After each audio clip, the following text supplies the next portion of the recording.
Hi everyone, Rich Hughes here. Welcome, hope you're doing well. This is Instagram Licks and Tricks video number 7. It's a great lick to go from a D major chord to an A major chord. In this case, it's really good going from a D major 9 to an A major 6. So, here it is. 3, 4.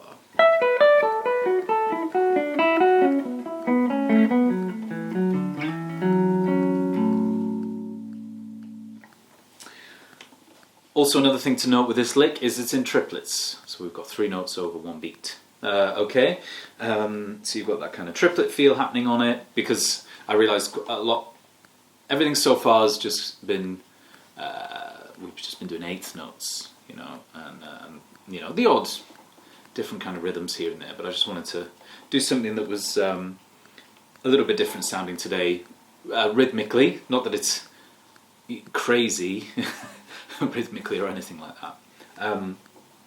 But triplets, I quite like the sound of them. They sound quite nice. They flow, you know, really nicely. So yeah, this lick, great over those chords as I mentioned. We finish with an A major 6 chord. I'm just laying out the notes there, letting them ring into each other, and then playing the A root note at the end there, which resolves it all. Yeah, lots of fourths as well. I like fourths. Previous video, the last video actually, number 6, the D minor lick had a lot of fourths in it. So this one's a similar kind of vibe.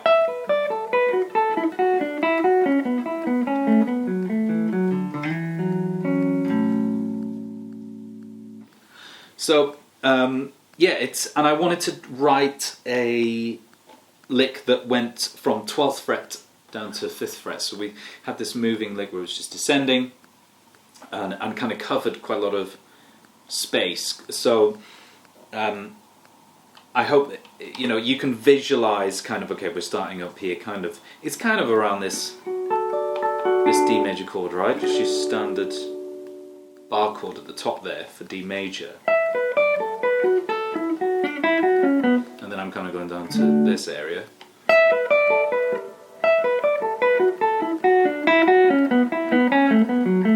And that one's based around that chord there, this D major chord. And then resolving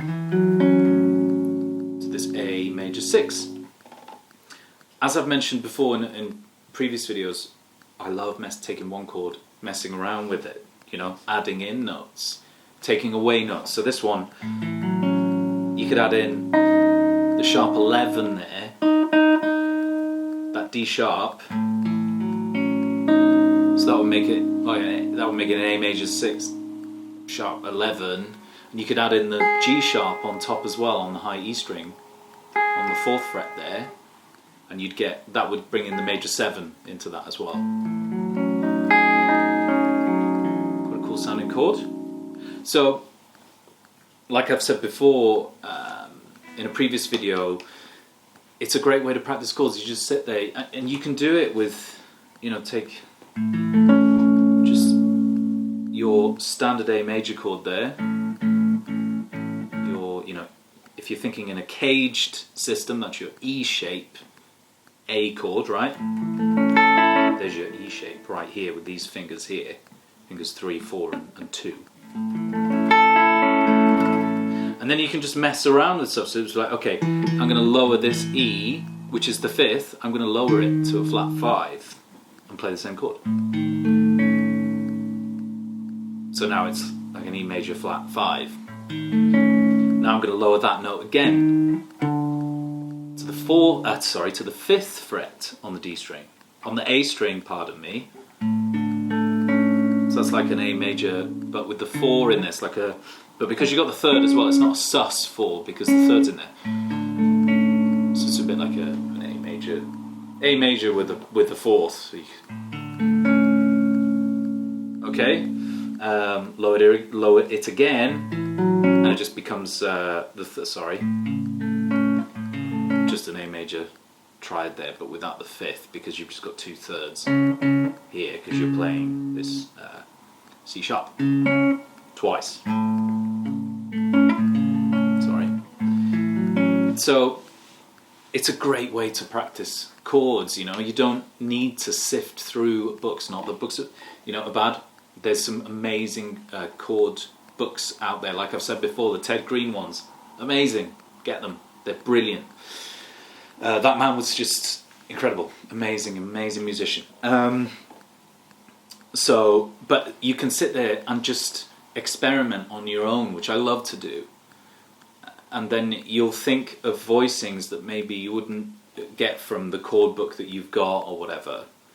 You're coming up with it yourself, So it's a really good way to practice, and learning the notes on the fretboard again, that's really, really important.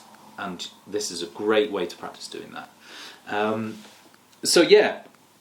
But that's what the lick is. So let's play over some chords.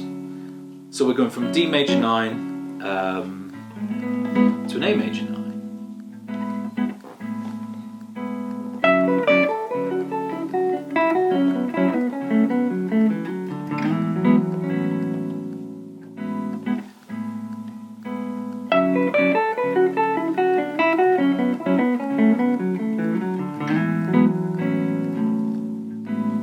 So you can see how that works, hopefully, here. I shouldn't say see.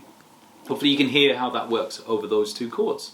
Sounds really nice. It would actually just work over D major as well, or A major, because we're playing notes from those two scales. There's nothing that's gonna, clash over those. So it will work just over, a D major 9 or an A major 9. If you're not sure of those voicings, D major 9, I'll quickly go over those. We've got the root here, which is 5th fret on the A string, the major 3rd here, which is 4th fret D string, 6th fret G string, which is the major 7 there, that's the C sharp, and then the 9 here, which is the E note. It's your D major 9. That's on the 5th fret, B string. Excuse me, didn't say that. Then the A, you can go from D major 9 to A major 9 quite nicely, but there's no 3rd in this. I'm just calling it D major 9. So we've got the root, 5th fret on the low E string, there's your A. We've got the major 7, which is the 6th fret on the D string, which is your A flat or G sharp. Then we've got your B note here, which is the 9 on the 4th fret on the G string, and we've got that E note again, which is the 5th, right? Which is on the 5th fret on the B string. So, okay, so there's a nice A major 9 voicing.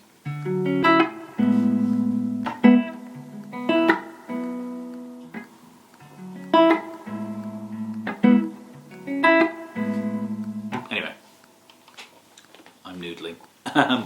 So there we go, guys. I hope you have some fun with that lick. Yeah, I hope you get something good out of it. I hope you got something good out of those chords. Something you need to learn, something you need to practice. The chord thing, really important. We play chords more than anything else, so they are, vital. And chords are great. Love them. Love experimenting with chords and getting weird sounds, sometimes nice sounds, sometimes not so nice sounds, but it's all practice, right? Great. Thank you so much, guys. I'll see you in the next video. Take care.